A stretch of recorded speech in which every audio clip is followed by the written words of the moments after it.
I wasn't supposed to open my laptop that night. I only did it because I couldn't sleep, because something inside me kept whispering that something was wrong. And when the screen lit up, I saw my fiancé, my future husband, cheating on me live at his own bachelor party. His friends were cheering, the music was loud, and he was kissing another woman, like he had waited his whole life for that moment. They didn't know their private camera was broadcasting. They didn't know I was watching from our bedroom. They didn't know I had finally seen the truth. If you're watching this, please like and subscribe, and tell me in the comments where you're listening from. I want to know how far this story of betrayal and revenge travels. I closed the laptop slowly, my hands shaking not from heartbreak, but from the beginning of something far colder. I didn't open my laptop because I was suspicious. I opened it because insomnia had been eating at me for days, and that night, the silence in our house was too heavy to breathe in. The wedding was just 2 weeks away, everything already paid for, everything already planned down to the color of the napkins and the placement of the candles I had chosen after scrolling through hundreds of Pinterest boards.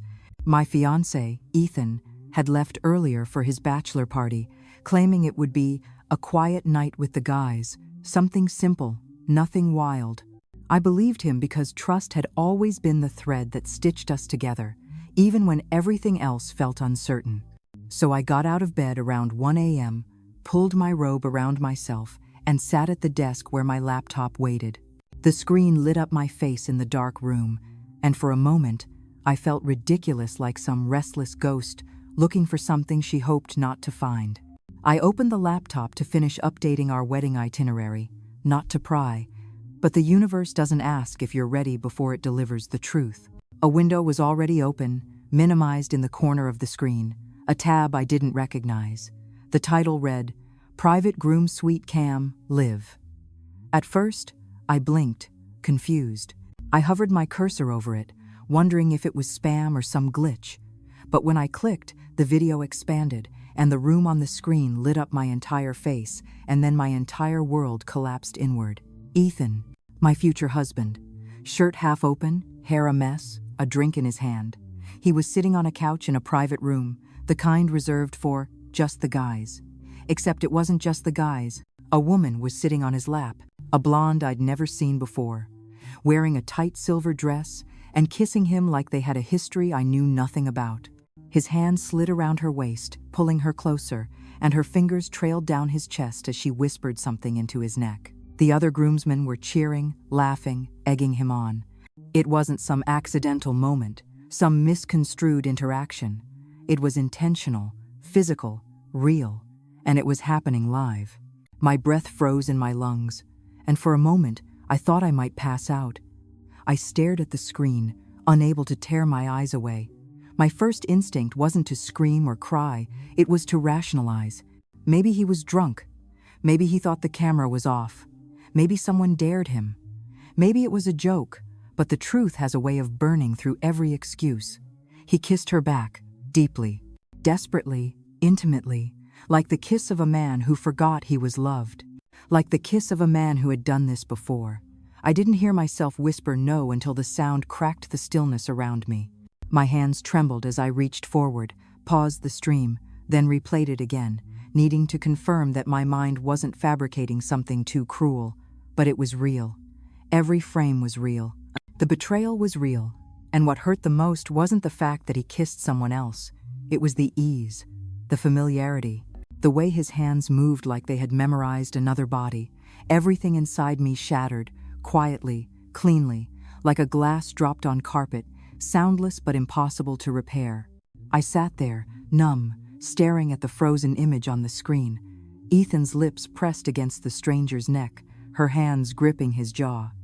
My fiancé, my future, my mistake. A strange calmness settled over me. No tears, no anger, just a cold, hollow stillness that spread through my chest like frost. I pressed play again, watched another few seconds, stopped it, closed the tab, opened it again, torturing myself, confirming the betrayal from every angle. When the stream continued, Ethan stood, lifting the woman up, carrying her toward the back of the suite as the others cheered louder. He lost balance slightly, laughing, and when he turned his head toward the camera, I saw something that killed me more than anything else: joy, pure joy. A joy he hadn't shown me in months. That was the moment the shatter became permanent. I didn't slam the laptop shut. I didn't scream. I didn't break down. I closed it slowly, deliberately, like sealing a coffin. The room spun around me, but my mind went frighteningly still. I sat there for a long time, breathing in shallow, controlled inhales, trying to understand the shape of my life now that everything I trusted had evaporated. The wedding dress hanging in my closet suddenly felt like a costume for a play that had already ended. The venue deposit, the invitations, the vows I had written, the future I had built in my head, they all felt like props in a cruel joke. My hands were still shaking when I stood, walked to the kitchen, and poured myself a glass of water. It tasted metallic, wrong, like even the smallest things had shifted into unfamiliar shapes. I leaned against the counter, staring into the dark, and whispered to myself, "What do I do now?" There was no answer, only silence. The kind of silence that stretches, suffocates, thickens like fog. At 3 a.m., Ethan texted me, "Party was boring. Going to bed. Miss you." I stared at the message, reading it again and again, marveling at the audacity, the duplicity, the cowardice. I didn't reply. I didn't need to. The truth had already rewritten everything.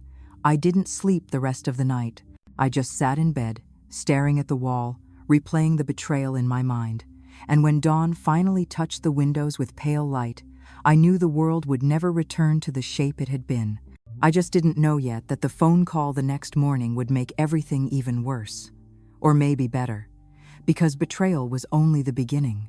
The real story hadn't even started. The morning after the live stream, my body felt like it had been filled with wet, sand, heavy, cold, impossible to carry. I didn't sleep, not even for a second. When the first hint of sunlight pushed through the curtains, it felt like an insult, as if the world had the audacity to keep turning while mine had cracked open. I was still sitting on the edge of the bed when my phone started buzzing on the nightstand. I expected Ethan. Another lie, another feeble attempt to pretend everything was normal. But the screen showed a name I hadn't expected: Mara, my future mother-in-law. The last person I wanted to speak to. Something about seeing her name made my stomach coil. I didn't answer. Instead, I watched the call fade out. Then the voicemail notification popped up. Her voice began to play automatically, soft, shaky. "Sweetheart, call me back as soon as you can. Please, it's important." I frowned. Important could mean anything. Wedding details, family drama, or maybe she'd found out about last night, maybe someone had told her. But her tone didn't sound like someone who knew about cheating. It sounded like someone afraid. I pressed my palms into my eyes, breathing slowly, trying to quiet the buzzing in my skull. Before I could make sense of anything, the doorbell rang. A sharp, unexpected sound that jolted me. My heart lurched painfully. It was too early for deliveries. Too early for visitors. I moved through the hallway on autopilot and opened the door. Lily stood there, my maid of honor, my best friend since college. Her eyes widened the second she saw my face. "You look awful," she blurted, then immediately corrected herself. "I mean, are you okay? What happened?" I stepped aside, letting her in. "Coffee?" I asked because it was easier than saying everything else. She followed me into the kitchen, her expression tightening as she took in my appearance, swollen eyes, shaky hands, the quiet that clung to me like smoke. "Okay," she finally said, slowly, gently. "What happened?" I didn't answer. Not yet. I needed to ground myself first. So I poured coffee into 2 mugs, spilling a little on the counter because my hands wouldn't still. Lily reached for the paper towels, cleaning up without being asked, watching me carefully. "Juliet," she said softly, her voice lowering in that way she used when she sensed a storm coming. "Tell me." I opened my laptop and turned it toward her. The tab was still open, the paused frame still there, Ethan's mouth on the blonde's neck. Lily gasped so loudly she dropped the mug. It shattered across the floor, scattering ceramic pieces in every direction. She didn't even look down. "Is that?" "Yes. And this was last night. Liv." Her hand flew to her mouth. "Oh my God." I sat down because standing suddenly felt impossible. She played the video for a few seconds, then stopped it, shaking her head like she was trying to unsee it. Juliet, he was all over her.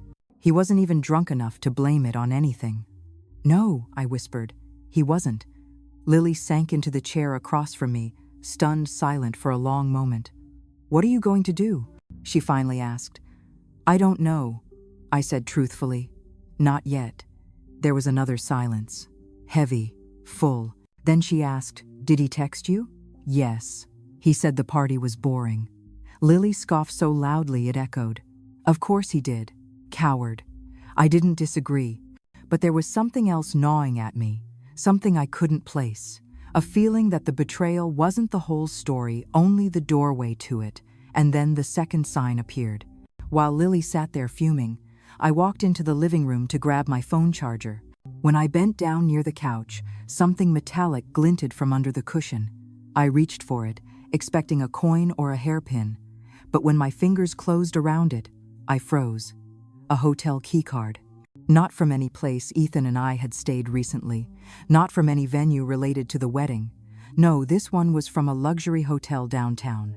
A place I knew was notorious for hosting businessmen and their not wives. I felt the ground tilt slightly as I turned it over. Room 814. A faint smear of lipstick stained the corner of the plastic. Not mine.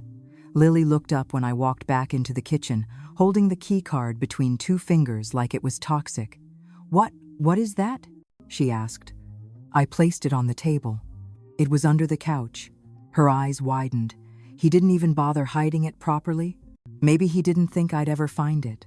Or, she said slowly, maybe he wasn't planning on coming back here last night. The implication hit me like a blow. Maybe the bachelor party wasn't a one-night mistake. Maybe it was part of something ongoing. A pattern, a habit. My phone buzzed again. This time it was a text from Ethan's best man, Cole. Call me as soon as you're awake. I stared at the message. Lily peered over my shoulder. He knows, she whispered. He knows you know. They probably realized the camera was on. But the text didn't read like damage control. It read like urgency, panic, a warning. Before I could respond, my phone buzzed once more, another text, this time from an unknown number. No name. Just a message. You weren't supposed to see last night. Don't tell Ethan you did. My skin prickled, cold, crawling. I reread the message slowly, feeling the words tighten around my ribs. Someone new I had seen. Someone who wasn't Ethan. Before I could respond, the phone rang again. Same unknown number. I didn't answer. Lily grabbed my wrist.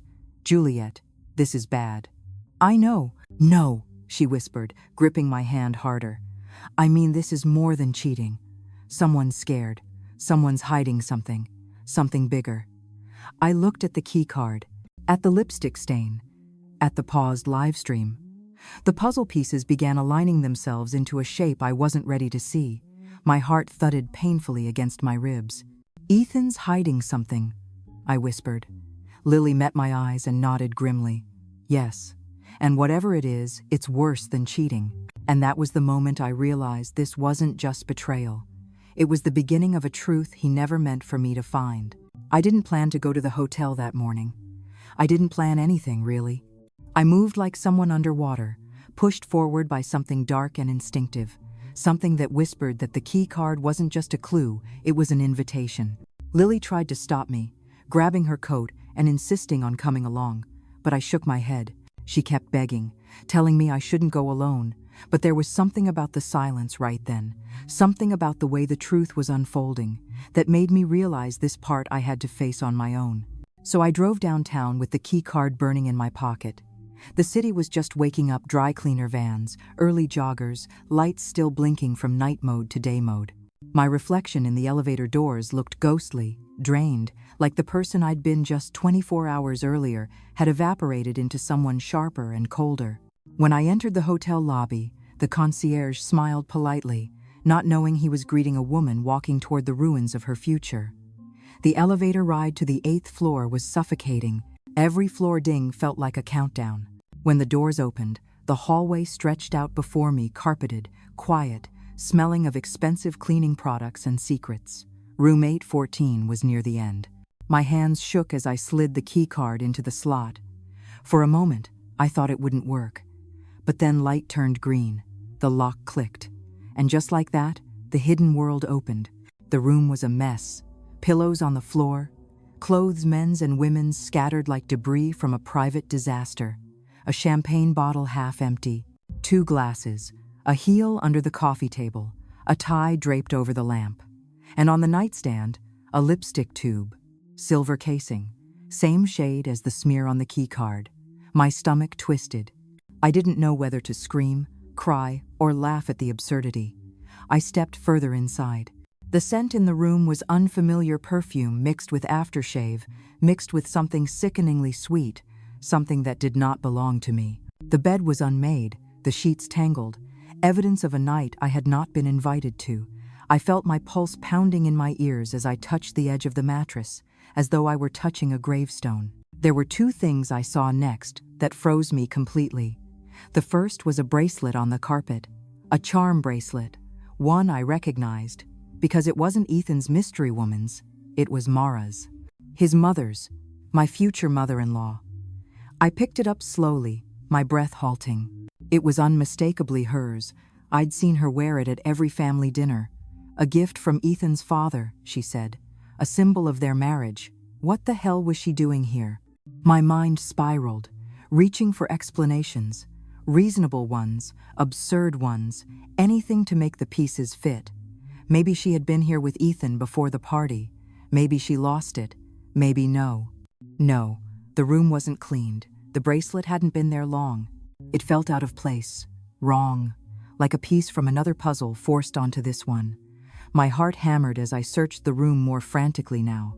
I opened drawers, checked the bathroom, looked behind the curtains, searching for something, anything that made sense. And that was when I found the second thing, a manila folder. Stuffed behind the nightstand, the edge caught my eye only because the sunlight hit it at the perfect angle. I pulled it out carefully, hands trembling. Inside were documents, bank statements, travel receipts, notarized letters, all with Ethan's name, money transfers, regular ones, 10,000 here, 20,000 there, monthly payments, to a woman I didn't recognize. A woman with the same last name as the blonde from the live stream. My hands went cold, numb around the papers. The blonde wasn't random. She wasn't a mistake. She was someone he had been supporting, financially, secretly, and consistently. My breath stuttered as I scanned the dates. Over a year, 12 months of payments, 12 months of betrayal, 12 months of lies. And then I found a photograph tucked between the papers. A picture of Ethan and the blonde, not kissing, just sitting close together at a cafe, smiling, happy, comfortable, like a couple, a real couple. My knees buckled, and I sat on the edge of the messy bed, clutching the folder. 12 months. I had been planning a wedding. He had been living a double life. I felt something inside me break, not like a sharp snap, but like a slow, irreversible tear. I don't know how long I sat there, but when I finally stood, my hands steadier than they had any right to be, I noticed something else. On the other side of the bed, a small hotel envelope lay partially open. Inside was a card, a reservation confirmation. The name printed on it made the room tilt.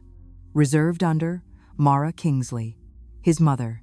For this room, for last night, the bracelet wasn't lost. She was here. She had booked this room. She had known. My chest tightened as the truth rearranged itself viciously. Why would his mother be involved in this? Why would she book the room? Why did she call me that morning, sounding terrified? And why would she warn me not to tell Ethan what I saw? Something larger was at play, something that had started long before the live stream. I was no longer standing in the ruins of a relationship. I was standing in a conspiracy. My phone buzzed sharply, slicing through the silence. A text from Mara. Please don't confront him yet. I'm begging you. There are things you don't know. I stared at the message, numb and furious, and suddenly more afraid than heartbroken. This wasn't just infidelity. This was a web, a tangled world I had never been allowed to see. And now that I had entered it, nothing would ever be the same.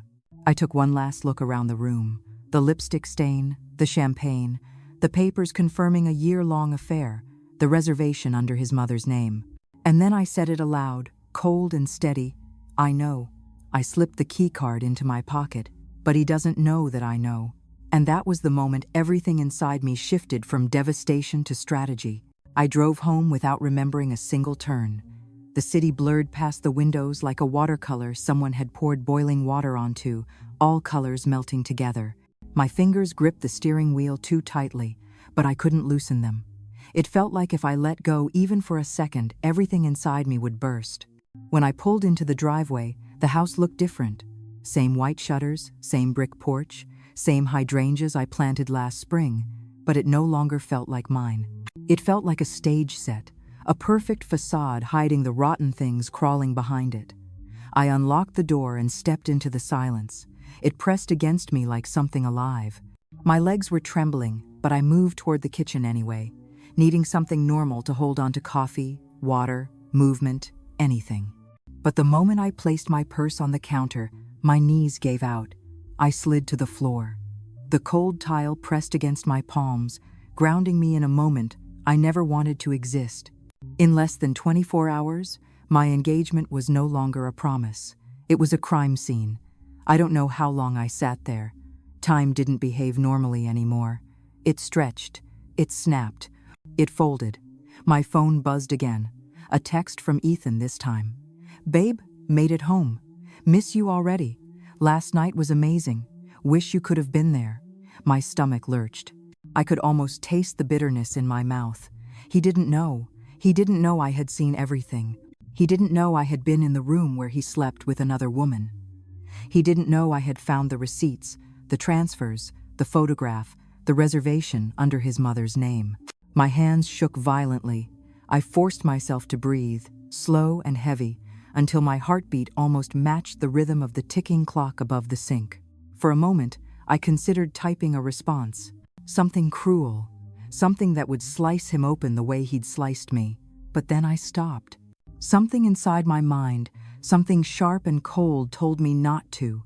The truth had been handed to me, yes, devastatingly, brutally, but that didn't mean it had to destroy me. Not if I chose differently. Not if I used it. My breathing steadied. For the first time since the live stream, my mind wasn't screaming.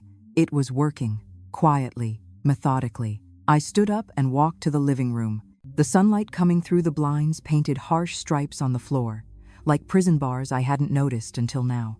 I sat on the couch, clasped my hands together, and forced myself to replay everything from the beginning, every detail, every inconsistency, every strange look Mara gave me the last few months.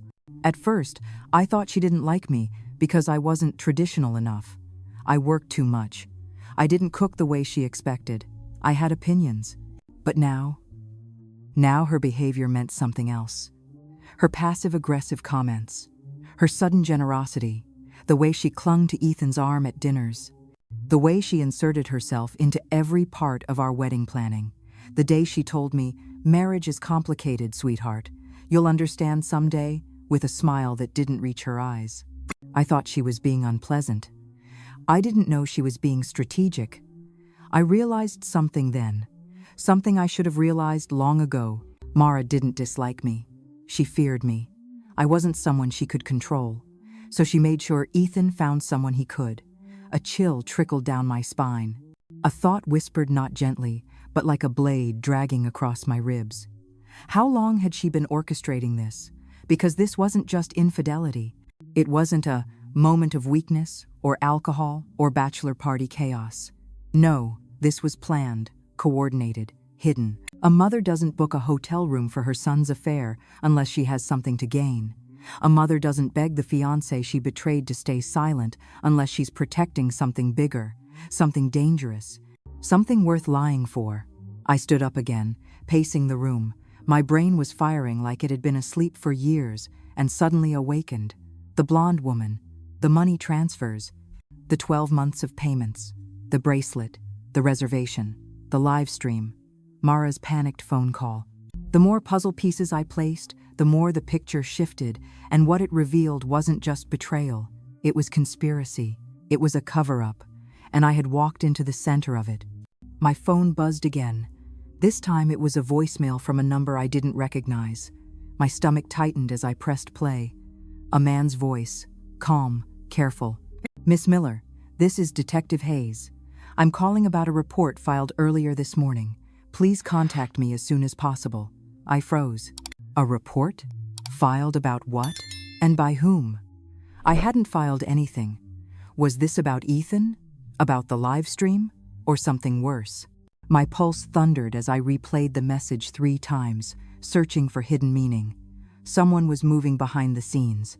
Someone who didn't want me to know the truth but also didn't want me out of the picture.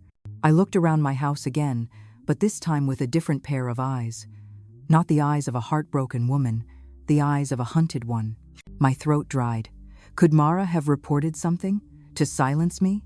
Was I already being watched? Followed? Evaluated? My phone buzzed again.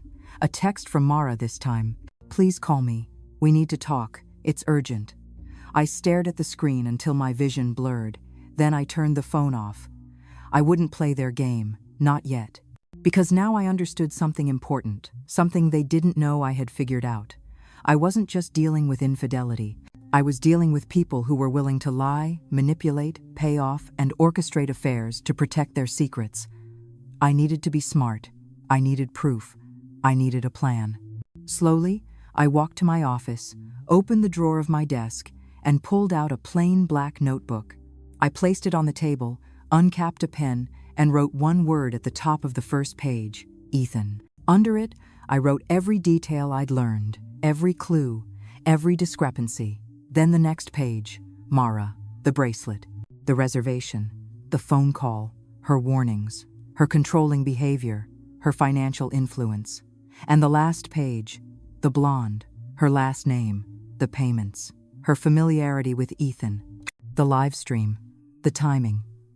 When I finished, I leaned back in the chair, the notebook open in front of me like a map of the storm. For the first time, I didn't feel weak. I didn't feel broken. I felt awake, sharp, focused. The hurt was still there, deep, pulsing, raw, but beneath it was something stronger: resolve. I closed the notebook and whispered to the empty room, "You picked the wrong woman to betray." I didn't know exactly what I would do next. Not yet. But the decision had already been made. I wouldn't confront Ethan. I wouldn't confront Mara. Not until I knew everything. Not until I knew why. Not until I had the whole truth in my hands like a weapon. And when I finally did, I wouldn't be the one falling apart. They would. I stood up, grabbed my coat, and headed for the door. There was someone I needed to see. Someone who might know the part of the story they were all hiding from me. As I stepped outside and locked the door behind me, one thought pulsed through me like a vow carved in stone. I was done being the victim. The next move was mine. And neither Ethan nor his mother had any idea what was coming. I didn't go to Lily's house, or my sister's, or any place where emotional comfort waited like a soft landing I didn't want.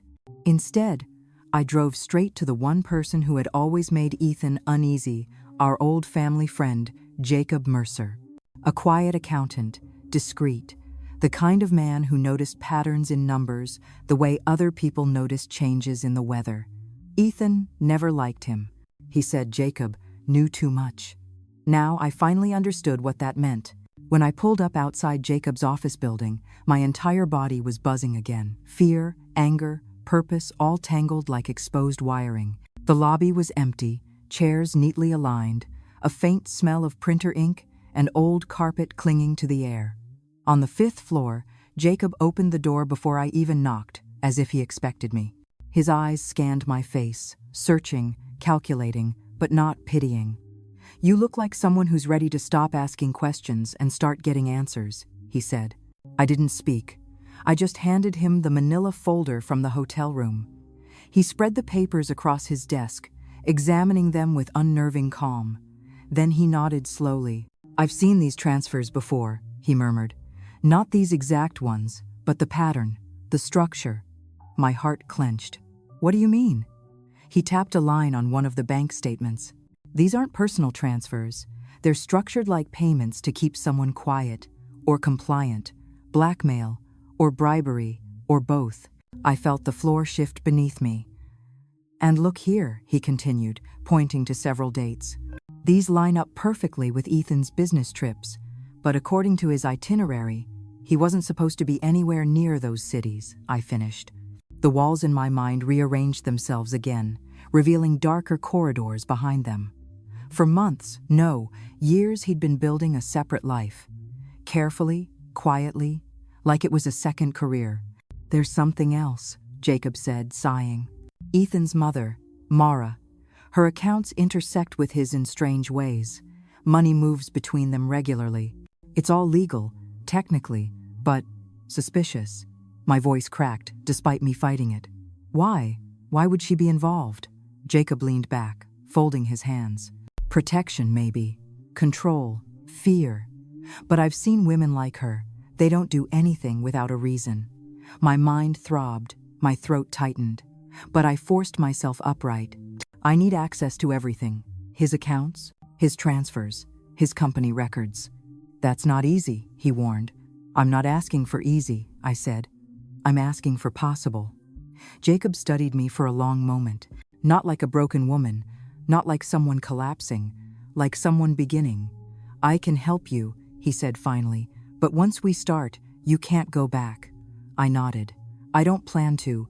We spent the next 4 hours digging through documents, cross-referencing dates, building a timeline, constructing a map of deception that spanned far longer and far wider than one affair.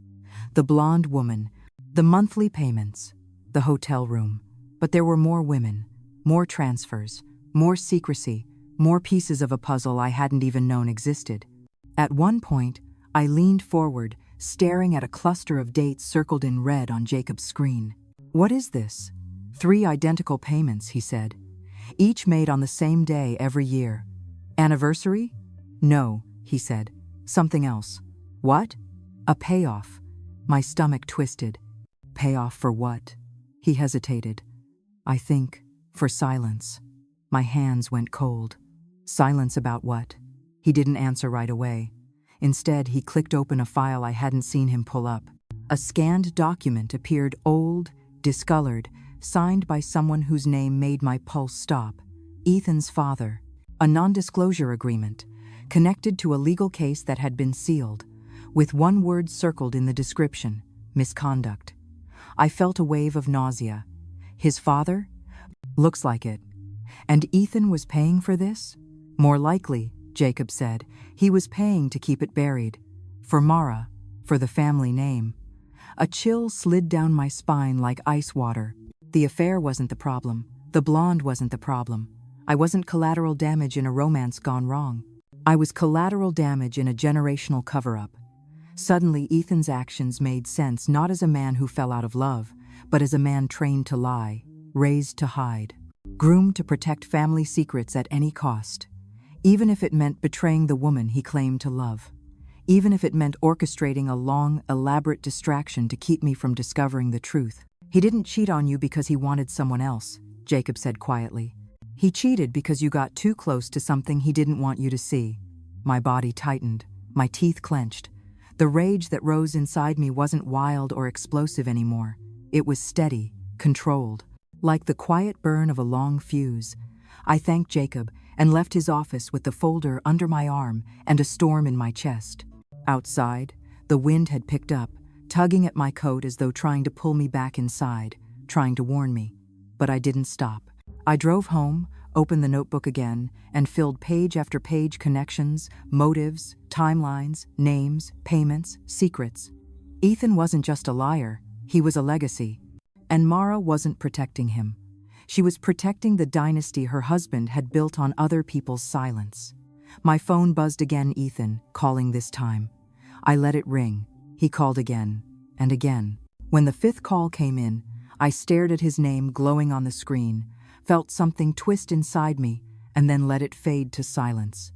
He wasn't calling out of love, he was calling out of fear. He could sense it subtle, instinctive, the shift in the air. Predators always know when the prey stops running. I stood at the window, watching the sky darken, feeling myself settle into a version of me I had never met before, calm, calculating, unbreakable. They thought they could hide the truth. They thought they could manipulate me. They thought I would crumble.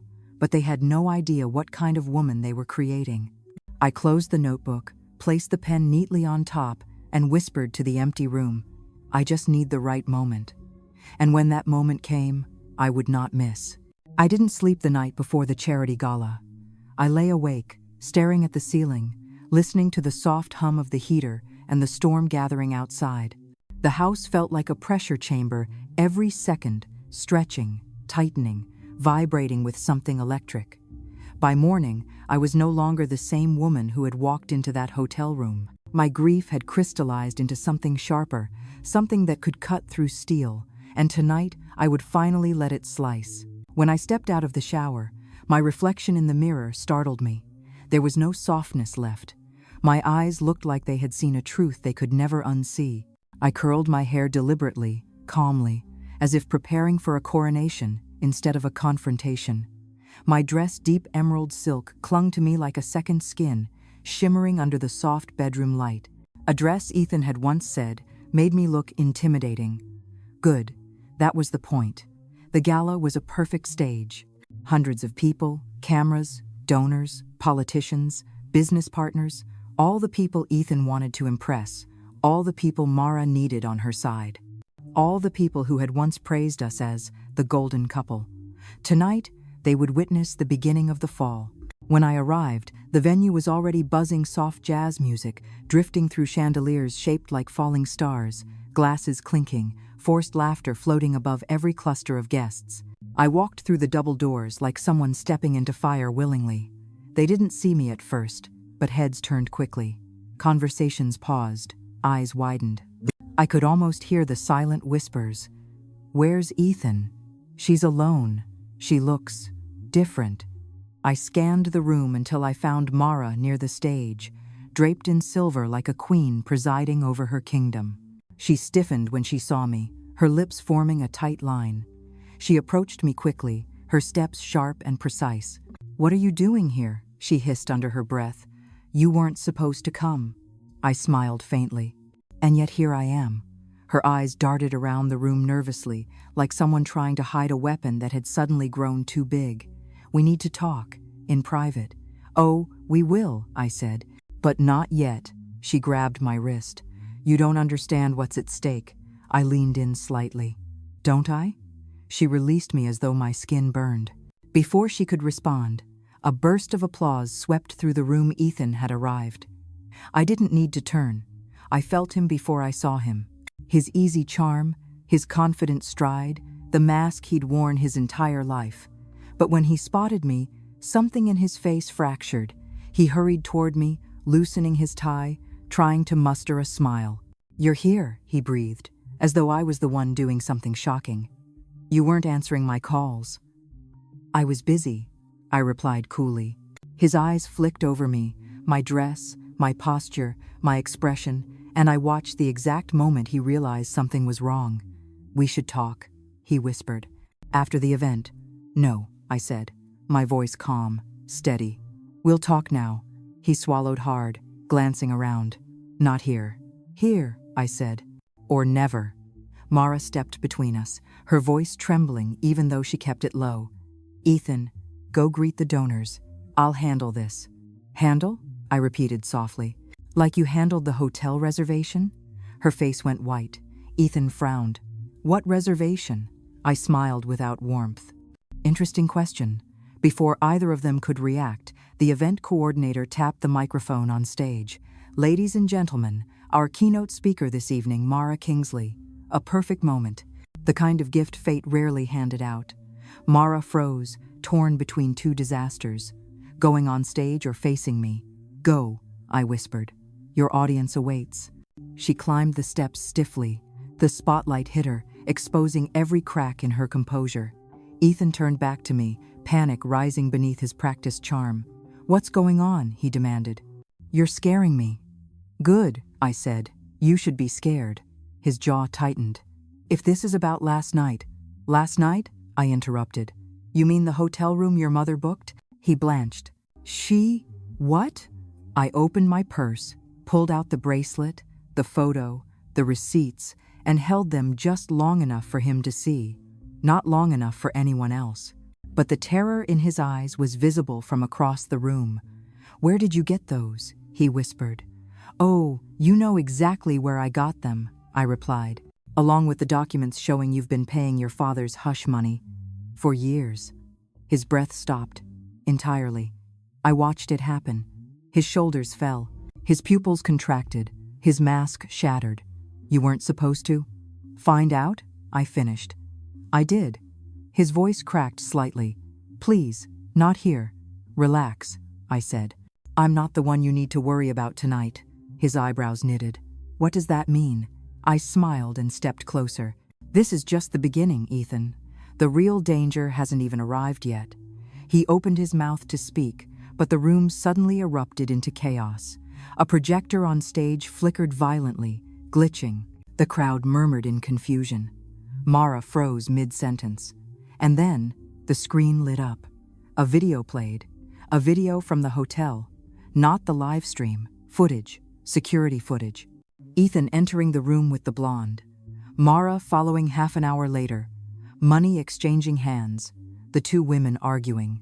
The blonde slapping a man who wasn't Ethan. Another man leaving the room. The entire twisted web unraveling in front of hundreds of people. Ethan's face drained of blood. Mara choked on her breath, her microphone screeching. Gasps, shouts, phones recording, people scattering to whisper in corners. Everything burned at once. The dynasty, the reputation, the facade gone in one strike. Ethan turned to me, horrified. Did you do this?" I met his eyes without blinking. "No," I said honestly. "Not this part." His confusion rippled like a physical tremor. "If it wasn't you, then who?" I tilted my head, letting him drown in the question.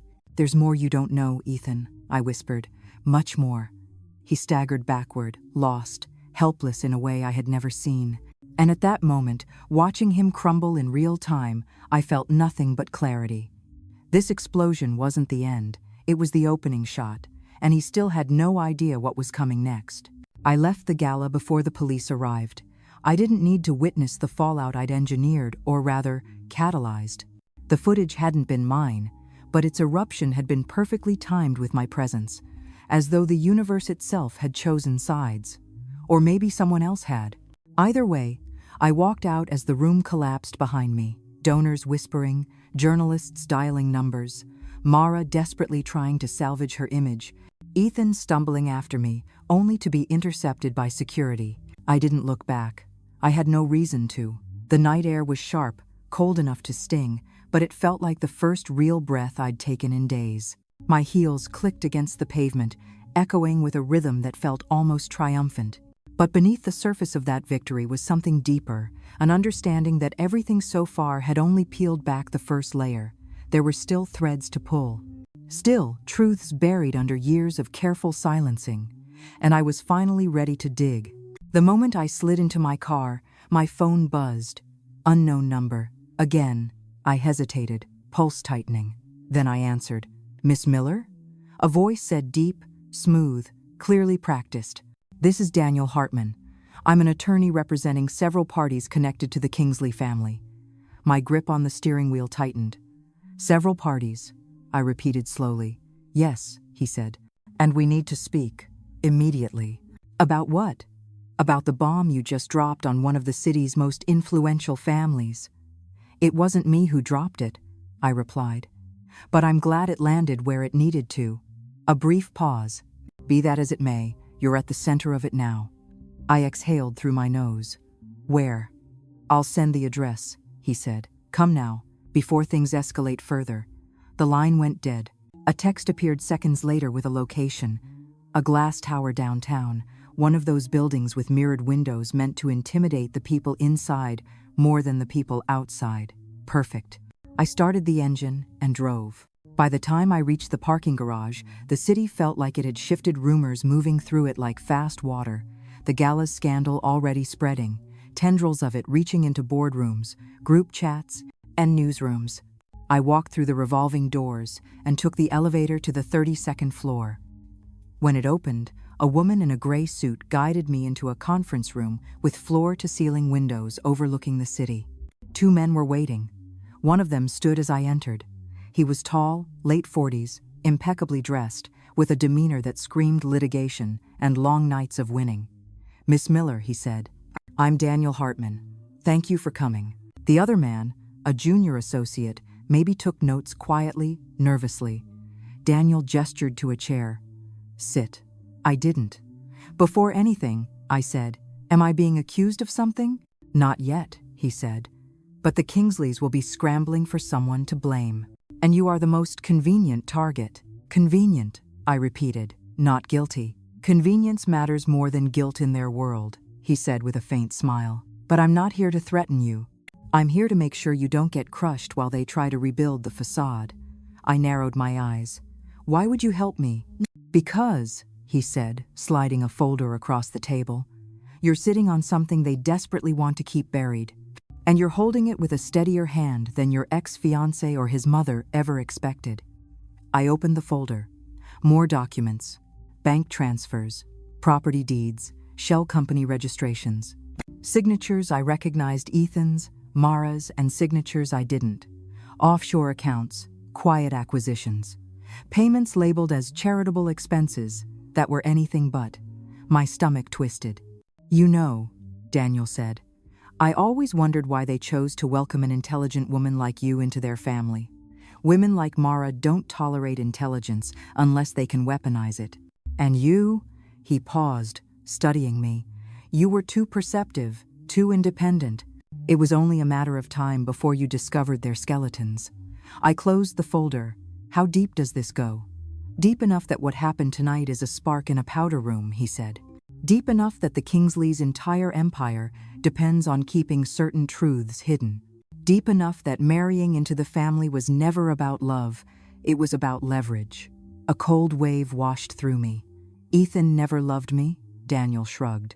"I'm sure he loved you in the way he understood love, but he also understood his obligations, his mother's expectations, his father's legacy.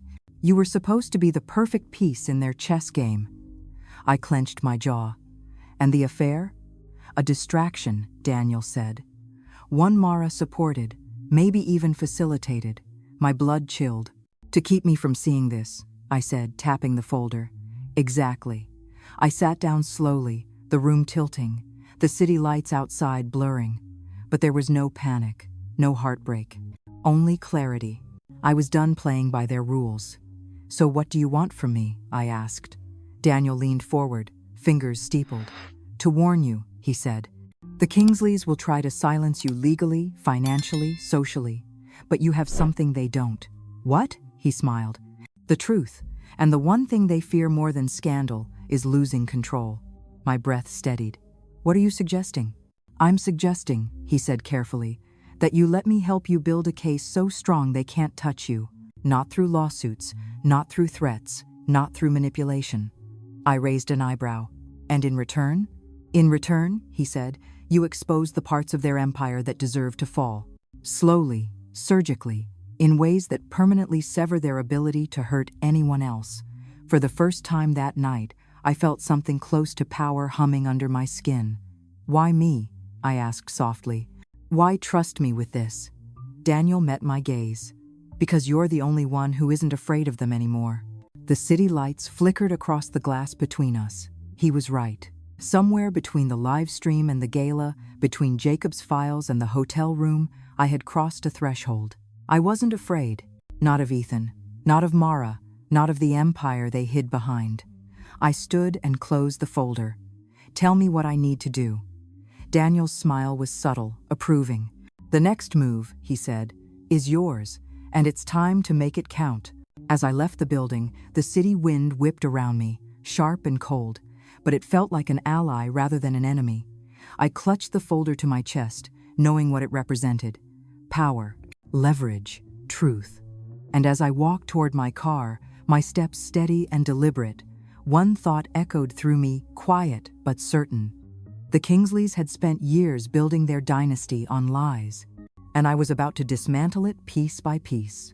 I sat in my car outside Ethan's house for almost 10 minutes before stepping out. Not because I was nervous those days were gone, but because I wanted him to feel every second of the silence before the storm. His lights were on. I could see shadows moving behind the curtains, frantic, disorganized. He was spiraling. Good. Let him twist. Let him choke on the consequences of everything he'd buried. When I finally walked up the driveway, each step sounded deliberate, echoing across the cold pavement. I rang the doorbell once. No hesitation, no trembling, just control. The door flew open almost instantly, as if he'd been standing behind it the whole time. Ethan looked like he hadn't slept. His shirt was wrinkled, his hair disheveled, his eyes frantic. "I've been calling," he said, breathless. "Texting. Where have you been? God, I've been losing my mind." I brushed past him without answering and stepped into the living room. It smelled like cologne, bourbon, and panic. He shut the door behind me, his voice cracking as he said, "Please, talk to me. Tell me what's going on." I turned slowly. "You want to talk?" He nodded vigorously. Yes, just tell me what you want." "Answers," I said, "and honesty, for the first time in your life." He swallowed so hard his throat clicked. "I'll tell you anything you want." "Good," I said. "Then sit." He obeyed instantly, dropping onto the couch like a reprimanded child. I remained standing, the height difference forcing him to look up at me like someone awaiting judgment. "Start with the money," I said flatly. "The transfers, the woman." His face drained. I can explain." "Explain," I repeated.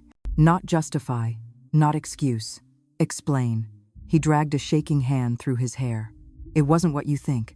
It wasn't about love or attraction. It was complicated. Everything with you is complicated," I said sharply. "Because lies always are." He winced, but I didn't stop. "Why her?" I asked. "Why the monthly payments? Why the secrecy? Why did your mother book the room?" He exhaled a trembling breath. "It started when I was younger," he began. "My father, he wasn't the man people thought. There were incidents, scandals, women who threatened to come forward. My mother spent years cleaning up after him, paying them off, settling things quietly. She said it was her responsibility to protect the family, protect the business, protect the name. And you followed in his footsteps," I said. He closed his eyes. "I didn't want to, I swear. But when he died, some of the old threats resurfaced.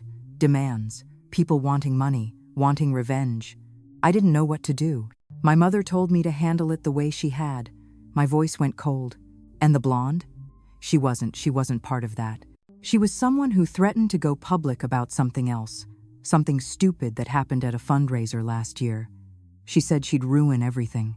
My mother said we needed to keep her quiet." He paused, shaking. "I shouldn't have slept with her. I know that. It wasn't planned. It was stupid and reckless and you kept doing it anyway." I cut in. "For a year." He didn't deny it. He stared at the rug instead, small and pathetic. For a moment, I simply studied him, the man I almost married. The man I once believed was steady, loyal, genuine. Now he looked like a puppet whose strings had finally snapped. "What about the hotel?" I asked quietly. "Did you know your mother booked it?" He hesitated. "Too long. She wanted to monitor things," he said. "She said it was important." "Important for what?" I snapped. "For protecting the family? Protecting you? Or keeping me blind?" He winced, his lip trembling. "I didn't want you involved. I didn't want you hurt." I laughed, a soft, bitter sound that made him flinch. "You didn't want me hurt," I repeated. "But you lied, cheated, gaslit, and let your mother orchestrate the entire deception." He buried his face in his hands. "I'm sorry. I'm so sorry." "Sorry," I echoed. "You know, I used to think that word meant something from you." He looked up, eyes wet. "Please, tell me what you want me to do. I'll fix this. I'll do anything." "Good," I said. "Start by standing up." He rose shakily. "Now look at me." He did. I stepped closer, close enough to see the fear in his pupils, close enough to see the cracks in his confidence. "You didn't just betray me," I said softly. "You betrayed yourself, your future, anyone who ever believed in you." He opened his mouth, but I raised a hand and he fell silent instantly. "And here's the worst part, Ethan." My voice dropped to a whisper. "The thing I want you to remember every time you close your eyes." I leaned in. "You didn't lose me because of the affair. You lost me because you thought I was stupid." He gasped like I'd struck him, but the pain in his eyes wasn't enough. "Not yet. Do you know what I found out tonight?" I asked. He shook his head weakly. "Someone else is pulling strings you don't even know about. Someone revealed the hotel footage without me. Someone exposed more than your affair. Someone you should fear a lot more than me." His breathing hitched. "Who?"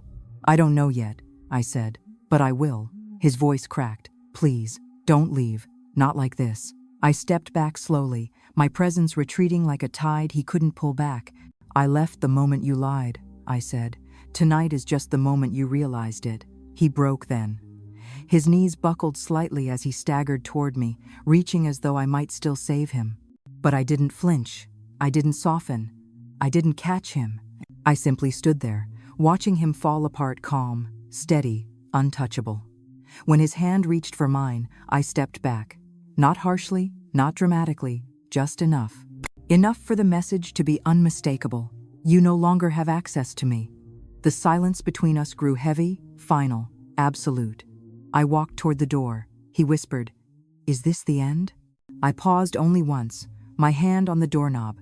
"No," I said, "this is the consequence." And without another word, I left him standing in the ruins he created, while mine had already begun to rebuild. The morning after I left Ethan, standing in his living room, shattered and small, the world felt strangely quiet. Not peaceful, just quiet, like the air was holding its breath. I woke before the sun, my body heavy with exhaustion, but my mind unnervingly alert. The storm from the night before had passed, leaving the sky washed clean, a pale gray canvas stretching across the horizon. I slipped out of bed and stood at the window, watching raindrops slide down the glass. The house around me felt empty, almost foreign. The same furniture, the same pictures on the wall, the same scent of lavender from the candle I'd lit the night before, but everything had shifted. Or maybe it was simply me. I wrapped a blanket around my shoulders and walked into the living room. The couch where Ethan and I once spent countless evenings talking about our future now looked like an artifact from another life. There was a faint indentation where I used to sit, where my body had worn the cushion down over time. I touched it softly, a gesture more curious than sentimental, and whispered to no one, "I won't miss this." The quiet hummed in response. I brewed coffee, but it didn't taste right. My body was turning the page faster than my emotions could follow. Grief, anger, shock, they were still swirling, but underneath them was something steadier, something that felt almost like relief. For the first time in months, my life wasn't being choreographed by someone else's lies. I sat at the kitchen table, the same place where the silence between Ethan and me had once grown thick enough to choke on, and stared out at the backyard. The garden looked wild, a tangle of vines and fallen leaves, the hydrangeas drooping after the rain. I used to imagine planting flowers there with him after the wedding, building something together. Now the idea felt absurd, ridiculous, painfully naive. A low ache tugged at me, not heartbreak exactly, but the ghost of it. The version of me who believed in him was gone, but she hadn't disappeared without leaving something behind. The echo of disappointment, the sting of humiliation. I took another sip of coffee and closed my eyes. The images from the past few days flickered behind my lids like a broken film reel. The live stream, the hotel room, Mara's bracelet, the gala, the confrontation. Ethan's face when I told him he'd lost me long before I walked away. Every scene felt heavy, but none of them crushed me anymore. Not the way I expected. They simply existed. 2 hours passed before I moved again. I forced myself outside into the backyard, barefoot on the wet grass. The cold soaked into my skin, grounding me. I crouched beside the garden bed and brushed mud off the edge of a stone planter. It had cracked during the winter, splitting down the middle. I'd been meaning to replace it but never got around to it. Now, looking at it, I saw something else, not damage, but transition. Some things break because they're ready to be replaced. Some things crack open so light can finally reach inside. I stayed in the garden until the sun finally rose, faint and pale but undeniably there. When my phone rang, the sound startled me. For a moment, my stomach twisted with old instinct, expecting Ethan's name to flash across the screen, expecting panic or manipulation or guilt. But the caller ID was different, unknown. Again, I let it ring. I wasn't ready for the outside world yet. Instead, I went back inside and walked through the house slowly, touching objects not with sentiment, but with evaluation. The framed pictures, the decorative pillows Mara had gifted us, the expensive vase Ethan loved more than he ever loved anything with emotional value. One by one, the pieces of the life they crafted for me, controlled, disguised as comfort, looked smaller, cheaper, meaningless. By noon, I had packed 2 suitcases, not out of desperation, out of clarity. Staying here meant staying inside the shell of a life built on deceit, and I wasn't going to breathe that air any longer. As I zipped the last suitcase, my phone buzzed again. A voicemail, this time from Lily. Her voice shook through the speaker. "Call me when you can. Ethan came to my apartment. He's not doing well. He's not himself. I'm worried." I sat on the edge of the bed, not surprised, not shaken, just contemplative. Ethan unraveling was inevitable. When you spend your life constructing lies, the truth doesn't just expose you, it devours you. But his collapse wasn't my responsibility. Not anymore. I didn't call Lily back. Not because I didn't care about her worry, but because I needed to care about myself first. For once, I took the suitcases downstairs and left them by the door, then curled up on the couch, staring at the spot where the morning sun hit the wooden floor. The warmth crept toward me slowly, as if deciding whether I deserved it. And as it finally reached my toes, something inside me loosened. A small, quiet exhale, the beginning of healing. Not dramatic, not cinematic, just a soft shift, like the first leaf falling at the start of autumn. I realized then that vengeance wasn't what truly freed me. Truth did, distance would, silence was. And freedom, real freedom, would come next. As evening fell, I stepped outside again. The sky had cleared completely, a soft gradient of orange melting into the horizon. The garden shimmered, the raindrops on the petals catching the last light. I watched them for a long time, feeling the weight in my chest lift, millimeter by millimeter. The storm was over. The ruins were still there, yes, but so was I. And I was still standing, still breathing, still capable of rebuilding. The real aftermath wasn't destruction, it was rebirth. Quiet, slow, patient. A soft voice inside me whispered, "This is the part where you grow." And I believed it. I finally believed it. I was sitting at the small kitchen table the next morning, the suitcase still by the door, untouched, as if waiting for my courage to catch up. The coffee had gone cold in my hands, but I didn't bother reheating it. My eyes were fixed on the window, the garden outside shifting with the early sunlight. I thought the day might pass quietly, uneventfully, that the storm had finally faded into silence. I was wrong. At 9:17 a.m., there was a knock on my door. Not frantic, not angry, just slow, deliberate, almost rehearsed. The kind of knock that announces, "You will open this door. You won't want to, but you will." My breath tightened. No one knocked like that except the people who wanted to control the narrative. I walked to the door slowly, each step heavy with reluctant curiosity. When I opened it, Ethan was standing there.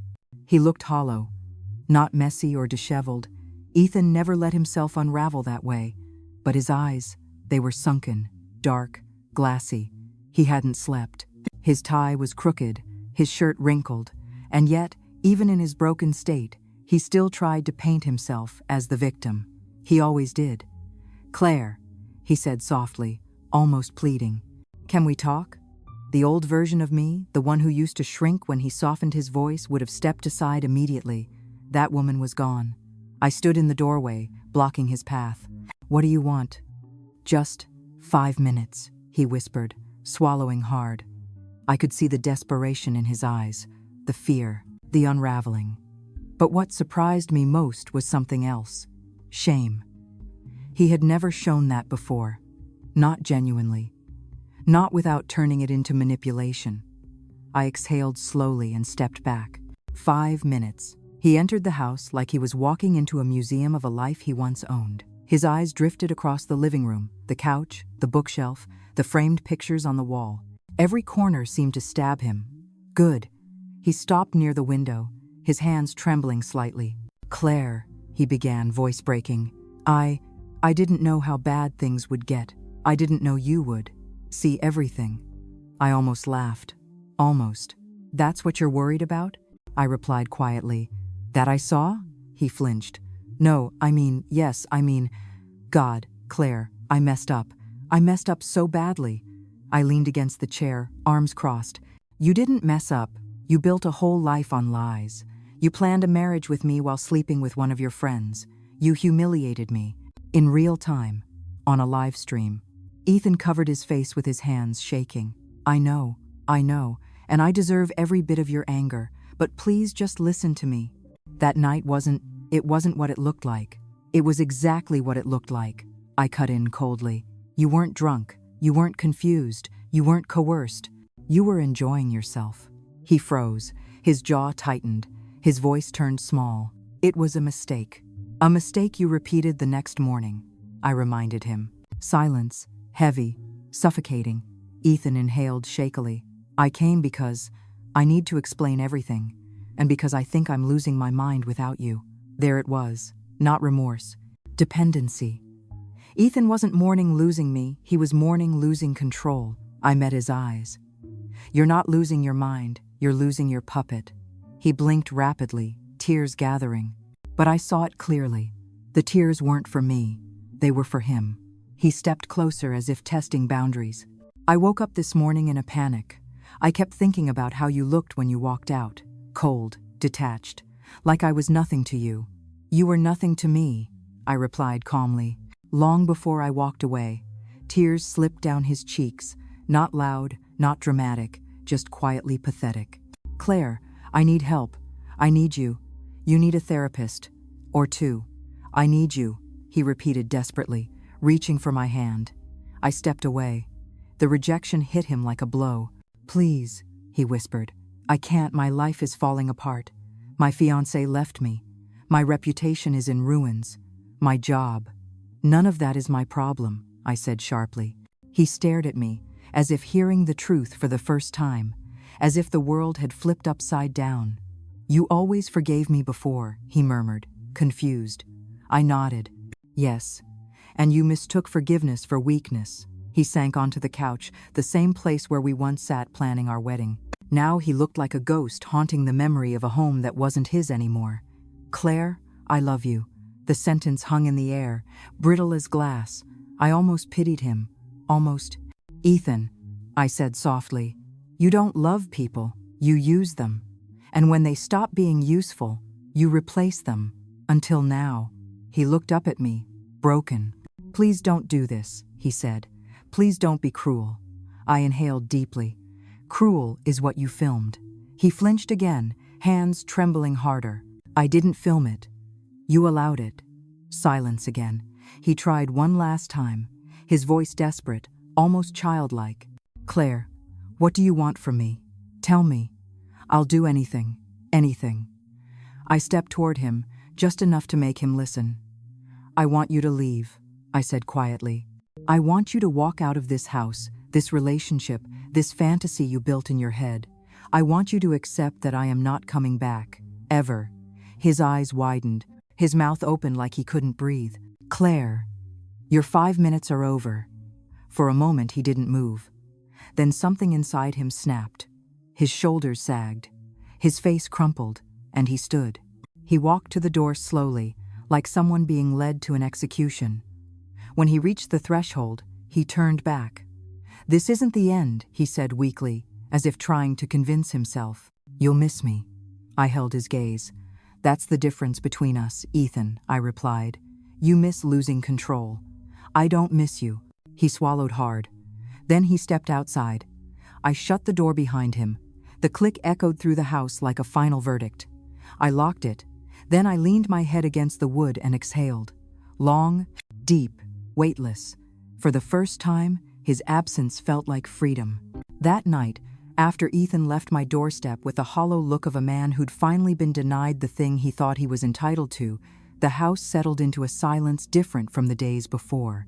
Not heavy, not suffocating, just empty in a way that felt clarifying, like the air finally had room to move again. I made tea, and carried the mug to the living room, curling up on the couch with a blanket draped loosely around my shoulders. The light from the lamp painted everything in warm gold, softening the edges of the room. For the first time in months, I didn't feel like prey inside my own home. My body was still exhausted, emotionally wrung dry, but my mind was sharp, alert, settling into a strange mix of calm and anticipation. Something felt unfinished. Something inside me knew that Ethan's visit wasn't the true turning point. It was only the prelude, and I was right. My phone buzzed at 11:42 p.m. I almost didn't check it, expecting another concerned message from Lily or some irrelevant notification, but when I saw the caller ID, my breath froze mid-exhale. Mara, the best friend. The betrayer. The girl I once trusted with secrets, birthdays, breakups, childhood stories. The girl who'd sat beside me planning my engagement party with the same hands she later used to pull Ethan's shirt off in that hotel room. I stared at her name, glowing on the screen, my pulse steady, but my chest tightening in recognition of a wound that had not yet fully scarred. I didn't answer. She called again, then again. On the fourth attempt, I turned the phone off completely. Whatever she wanted, it could wait or never happen. I set the phone aside and leaned back into the couch, letting the quiet swallow the ringing that still echoed in my ears. But sleep didn't come. My thoughts kept circling the same place, the shifting space between the life I had escaped and the life I had not yet stepped into. The future felt wide open, but old ghosts still hovered around the edges. Around 1 a.m., I finally drifted into a restless sleep. I dreamt of the garden again, the cracked planter, the rain-soaked petals, the hydrangeas drooping under their own weight. I saw myself pulling weeds, digging soil, planting something new, something strong, something that grew upward, not sideways or hidden in the shadows. I woke up before sunrise with the echo of the dream still clinging to me. A sense of purpose pulsed through my veins, subtle but unmistakable. I showered, dressed, tied my hair back, and made breakfast. And for once, every movement felt anchored, intentional. By the time the sun had fully risen, I was already sitting at the kitchen table with my laptop open, not looking at anything related to Ethan, not revisiting the live stream, not replaying the betrayal. I was searching for apartments, for new neighborhoods, for fresh starts that didn't smell like the ghosts of someone else's sins. I was halfway through filling out an application when I heard another knock on the door. Not Ethan's slow, pleading rhythm. Not the sharp rap of a stranger. Something hesitant, light, almost guilty. I closed the laptop and walked to the door, my fingers brushing the doorknob with the instinctive caution of someone who had learned not to trust what waited on the other side. When I opened it, Lily was standing there. Her hair was pulled into a messy bun, her eyes swollen from crying. She clutched a travel mug of coffee like she'd sprinted here the moment she woke up. "Claire," she whispered, her voice cracking. "I'm sorry, I didn't know where else to go." I stepped back instinctively, a flicker of unease tightening my shoulders. "What happened?" She entered the house like a storm cloud, quiet on the outside, chaos brewing inside. She sat on the couch, fingers twisting anxiously. "Ethan's getting worse," she said. "Last night he was pacing around my apartment like a trapped animal, talking nonsense, saying he's losing everything because of you." "Because of me?" I scoffed. "He lit the match. I just stepped out of the fire." "I know," Lily said quickly. "I know. I'm not defending him. I'm worried." He kept saying someone was after him. That made me pause. "After him?" She nodded. "He thinks someone leaked the video. Someone other than you. Someone who wanted to ruin him." I blinked slowly, letting the idea settle. "I didn't leak anything," I said flatly. "I know, but he thinks it's Mara." My body stiffened. Lily swallowed hard. "He thinks she set him up." I sank into the chair opposite her, trying to piece the new puzzle together. "Mara has no conscience," I said, "but she's not smart enough to orchestrate something like that." Lily hesitated. "You should hear what he told me," I exhaled sharply. "Go on." Lily leaned forward, voice dropping. "He said Mara has been blackmailing him for months, that she had recordings, messages, photos, and that she threatened to expose everything if he didn't keep whatever they had going." I stared at her, emotionless, cold. Blackmail, I said slowly. Convenient story. I thought that too, she admitted. But then he showed me something. A file, a folder she sent him. My stomach tightened. What was in it? Everything, Lily whispered. Not just the hotel footage. Stuff from before. Stuff from his job. Stuff that could ruin his entire career. I felt a strange chill at the base of my spine, not fear, but recognition. A shift. A turning point. The betrayal hadn't just been personal. It had been strategic, planned.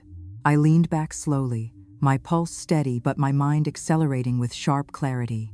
Why are you telling me this? Lily swallowed hard. Because you deserve the truth, and because he might not survive this. I closed my eyes briefly. That's not my responsibility. It isn't, she agreed softly. But what comes next? You should know about it before it hits. When I opened my eyes, the morning sun was spilling across the floor, illuminating the forgotten suitcases near the door. For the first time, I didn't feel the urge to run. Instead, I felt something more powerful: control. The truth wasn't what I expected, but it was exactly what I needed. A single thought formed in my mind, crisp and undeniable. I wasn't done yet. Not with the past, not with myself, and definitely not with the truth. This wasn't the end, it was the turning point. The morning after Lily's confession felt strangely weightless, as if the world had shifted a few degrees overnight, and I was waking up inside a new version of my own life. I opened my eyes before the alarm, my body sensing something different in the air, a quiet clarity, a stillness that didn't belong to grief or anger or even shock. It felt like the pause right before dawn breaks. The house was dim when I walked downstairs, the early sky a soft shade of blue, the kind of blue that belongs only to the minutes when night reluctantly hands the world back to the Sunday.